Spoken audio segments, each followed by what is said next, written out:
Hi everyone, welcome back to my channel. So in today's video we are going to paint a simple greeting card, and this could be for any occasion, and I'm using this masking tape and I'm sticking it into the center of the sheet. I have created multiple videos creating something similar, but I like to paint something like this. It is so fun and easy and very simple for beginners as well, so that's why I like to create something like this. So let's start with today's video. So first we are going to paint all the flowers. So I'm using black color and I'm creating a big dot of black, and then around it you can create a smaller dot. This is the easiest way to paint white flowers, and I like to paint white flowers into my greeting card. And through this particular process you can paint something like this easily. So with the help of clean brush, now you can start spreading the smaller dot that you have created around the bigger dot, and you can start creating petals. So you will automatically see a light grayish color for the petal. Because we are doing it onto the white sheet, it is not possible to create a white flower, right? But in this way you can definitely paint a white flower. So easy to paint, right? Now let's do the another one with the same process. The half part of the flower is hidden because of the masking tape, and that is going to give a nicer look, and that is why I like to use masking tape at the center. Otherwise you can skip the masking tape part and you can paint everything in the center, and likewise you can paint a beautiful greeting card as well.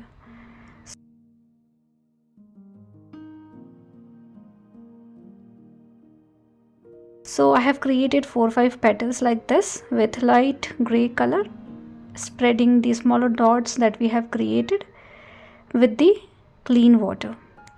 Now I am using violet color, and I am using very diluted violet color because I want very light violet color into my flower.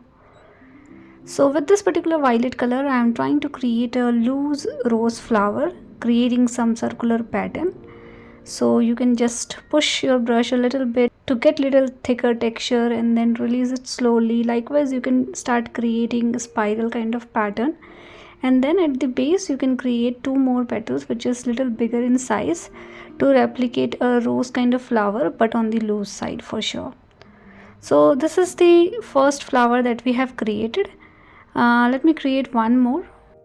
I think I should do it with the help of different color. So now I am using blue color, and with the help of very lighter shade of ultramarine blue color I am creating one more flower with similar pattern like we did with the violet color, but this time little smaller in size, and repeating this similar process. Now you can see into the circular pattern that we have created, we also have negative space in between, so these things are very important. So try to keep it simple, don't overdo it. That's the only thing I can suggest for these kind of flowers that we have. Now let's create 2 more flower at the bottom with similar color, similar flower. Basically I want to match both portion, upper and lower, so that's why I'm creating similar kind of flower with the help of violet color and ultramarine blue color. And these rows are super simple to paint, trust me. The only advice I can give you is don't overdo. And that's how we have painted all the flowers for today's video.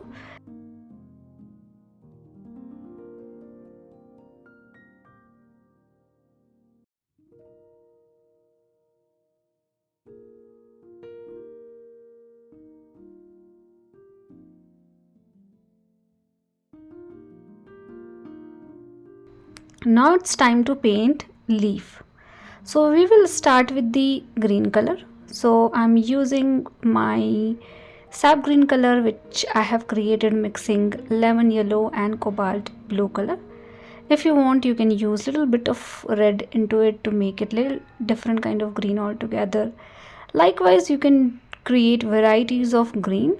So I'm starting with this particular one and I'm going in between the white petals that we have created. Why I am creating these between the white petal? Because the flowers are white, the shade is also white, so to pop these flowers better we need some kind of element around it. So that's why I'm creating these little longer one stroke leaves in between the petals that we have. So for these kind of leaves you need to understand one stroke technique, and for one stroke technique you need to understand two things: how much pressure you need to apply into your brush and in which direction you want to move your brush, and you can paint these kind of leaves easily. Now I am creating smaller leaves around the violet and blue flower, and I'm creating group of these small leaves. For this particular leaf I am using little darker color of green. So basically you can change the green color for different kind of leaf, and we need to fill it with leaves and flowers. So we are done with the flowers, we are doing the leaf part. I have done creating leaves for both the flowers.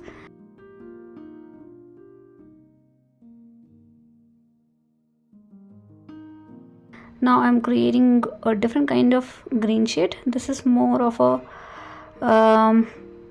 darker color, so I have mixed more blue into my existing green to make it bluish greenish kind of color.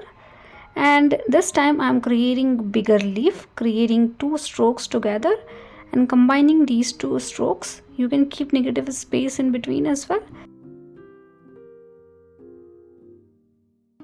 So you need to push your brush and then release it slowly, make a leaf kind of pattern. You can do the same thing with two different strokes, combining those two strokes together to create bigger leaves like these.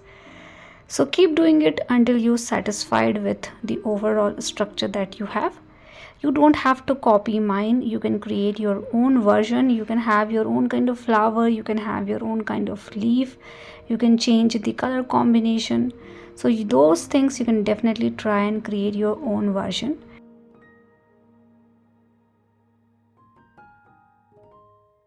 Now with the help of lighter green color, this is yellowish green color, more yellow and less blue into it, I am creating couple of more foliage kind of pattern or spike kind of pattern in between the overall composition that I have to finish. Basically these are the filler elements which I usually like to do at the end once I done with the painting. So keep doing it until you're satisfied, but don't overdo it. And that's all we needed. Now let's remove the masking tape slowly and carefully. And then you can write anything in between. You can write your message and you can convert this into a card for any occasion. So I hope this video is easy and simple, and please do let me know if you have any feedback for me. And thank you so much for watching. See you all in the next video.